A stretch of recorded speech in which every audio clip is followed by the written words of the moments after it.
Facebook wants to be liked, but lately, some thumbs down, pressuring CEO Mark Zuckerberg to explain. We didn't take a broad enough view of our responsibility, and that was a big mistake. And it was my mistake, and I'm sorry. The social media giant on Hacker Way in Menlo Park, California, is under pressure. Venturing inside Building 10 and the inner courtyard of one of Facebook's campuses feels like strolling down an outdoor mall. Restaurants, bars, even a place to hang in Hackers Square.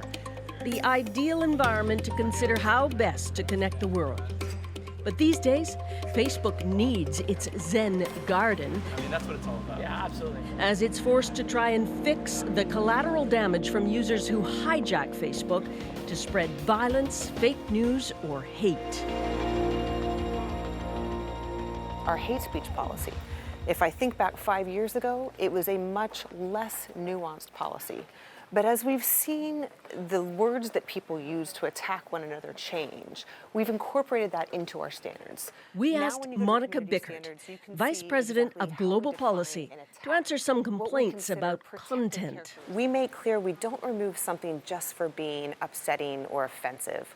But ultimately, we will only remove something if it crosses the line into, for instance, hate speech or bullying or harassment. Where we draw the line is if people start attacking other people based on their race, their religion, other characteristics that are sensitive or protected. What about sex? What about being a woman?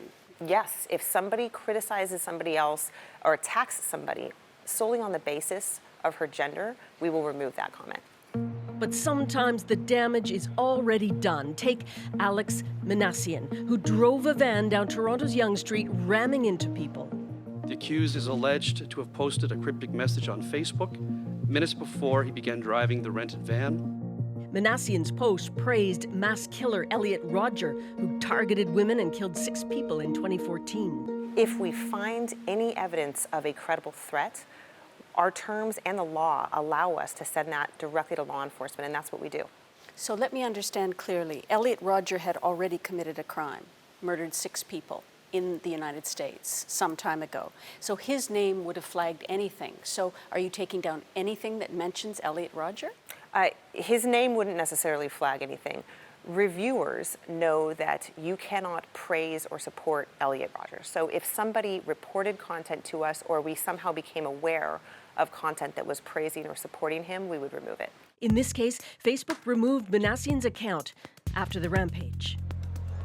Identifying harmful posts or fake accounts is becoming such a challenge the company is growing an army of content reviewers, now 7,500 spread throughout the world. Every day, people from all over the world share billions of things on Facebook. Recently, for the first time, Facebook published its standards for what is or is not acceptable content, revealing how it decides to pull content or leave it up. If you see something that you think violates these standards, report it by clicking the report link. Did you do that because of pressure? Because of people unhappy with what content they see on Facebook? We did listen to people who said, you've removed a post of mine and I don't really understand why. And so in that sense, this was us responding to what people were asking for, which was more information. But part of this is also about just being open about the kind of community we're trying to create. It's not enough to just connect people. We have to make sure that those connections are positive. It's not enough to just give people a voice. We need to make sure that people aren't using it to harm other people or to spread misinformation. Facebook is struggling to contain fake news, like the so-called news recently that Florida's Parkland students were paid actors. It circulated widely on Facebook and was patently untrue. For news that is deemed questionable, Facebook says it will shrink the prominence of those posts on your feed. Why not label it false? Why not say this is fake? What we're realizing is that it's actually better, it's more successful, and people like it more if we simply provide them with more context to understand what they're seeing and how that fits with the other news that is online. So are you saying people reacted poorly or negatively towards tagging information that was false when they thought it was true? I'm saying that we're testing different approaches to see what works best in getting people the context and the information they need to discern whether something is true. Facebook is still trying to recover from the U.S. election scandal when it became a tool for Russian trolls spreading false news. We know that there were accounts before the 2016 election that shouldn't have been there. Those were fake accounts, they were inauthentic accounts, they didn't belong on Facebook, and we should have found them faster. We're developing technical tools that look for signals that tell us when an account might be fake. And now our tools are good enough that there are more than 1 million accounts per day that we stop at the time of creation because we know that they are fake. 1 million a day? Yes. That's a pretty big number. This is a sign that our tools are getting much better and that we'll be able to keep the site much cleaner from this sort of content. The Canadian government has warned Facebook to be vigilant for fake news leading up to the federal election in 2019. Prime Minister Trudeau met Facebook's COO Sheryl Sandberg at Davos. We do know that, and the Prime Minister has said that he has met with Facebook several times, basically with the same message. If you don't curb your content better, then we are going to regulate you more. Do you expect more regulation? We'll keep talking to the government, but at the same time, our incentives are really aligned. They want Facebook to be a safe place, and so do we. The job of guarding Facebook from troubling user content is staggering. As you heard Susan mention, there are 7,500 people worldwide reviewing content for Facebook. That is up significantly from last year. They're members of a team working on safety and security that the company plans to expand to 20,000 people by the end of the year. That's a small city of employees facing toxic images and messages.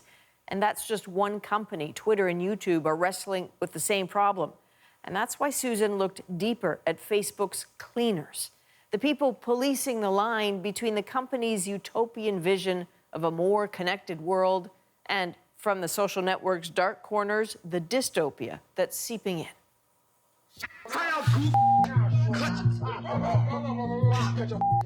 It's as if Pandora's box is open and all the evils on social media are spilling out. Hey, this nigga, he represents Trump. The torture of a mentally handicapped youth went live on Facebook before it could be stopped.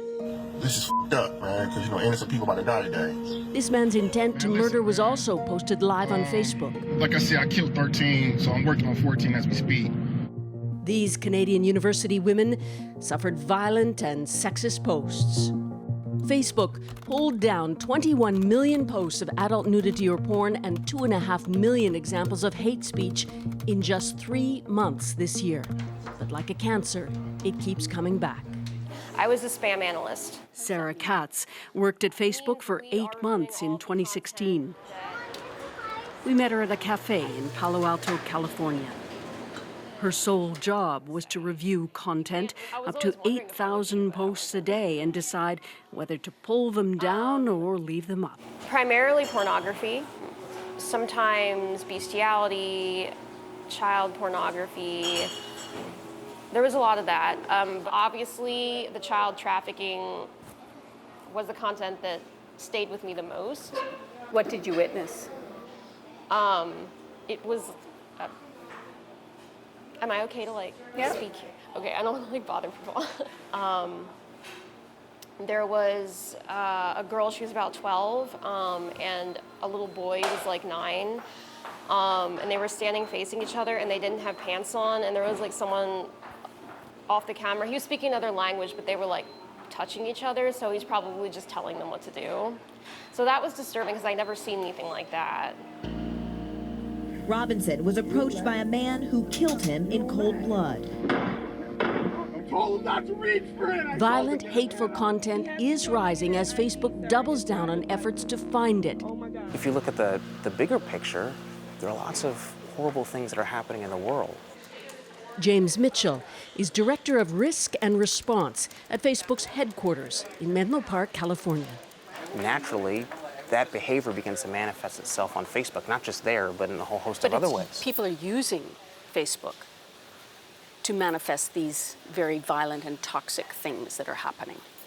Yep, yeah, I know. And you guys you just have to live with that, because if it's open, it's open. Is that the response?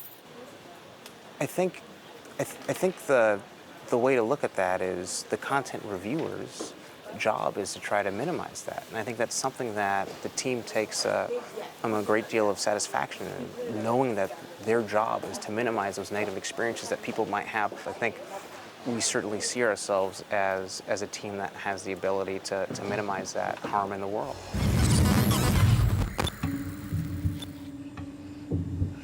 Alright, safe to delete. Delete, ignore. It's delete. But the costs of policing the world's evil are growing. Ignore. Delete.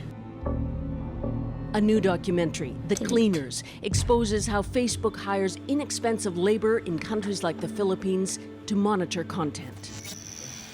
An intense job with some nasty side effects. I've seen hundreds of beheadings. Ignore, delete, ignore, delete, delete, ignore, delete, delete, ignore, delete, ignore, delete. Until recently, this work was mostly in the shadows. Delete, ignore. The filmmakers say they got no access to Facebook or the contracting companies who hire the workers offshore.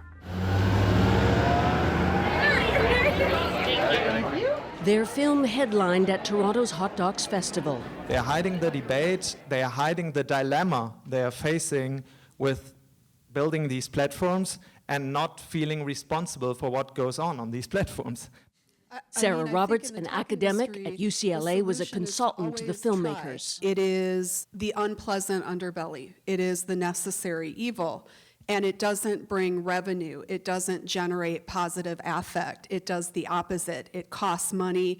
Roberts has been tracking content review in social media for 10 years as the volume has just exploded. We're talking about billions of posts per day when it comes to Facebook. We're talking about 400 hours of video content per minute, 24/7. We're talking about YouTube, so this amount is vast. But really, even 20,000 workers, I mean, how can they reasonably adjudicate a platform of billions of users? The social media giants are being forced to come clean and protect against the mental repercussions of workers looking at millions of troubling posts every day. You definitely do grow desensitized. Facebook is very upfront about how you will be viewing graphic material. So they have you sign a waiver. At the time I was there was no counseling. I didn't really personally feel the need for counseling, but I did meet some folks whom I believe it would have benefited. We try to ensure that everybody gets and has resources for psychological counseling. And that's extraordinarily important as we think about the wellness of the people that are working on these issues. But Mitchell acknowledges the volume of extreme material is rising, will rise, and get more nuanced. So increasing the numbers of content reviewers won't solve all the problems. The other big wild card is just the way the world continues to evolve. Do you think you'll have to be more of a policeman and less of an open platform? I think from the perspective of content reviewers, we've always played that policeman role. So much of what we do and we see is dependent on what people are sharing. And that's changing every few months. And so that dynamic nature to content that's being shared on our platform will continue to create challenges for us. Susan Ormiston, CBC News, Menlo Park, California.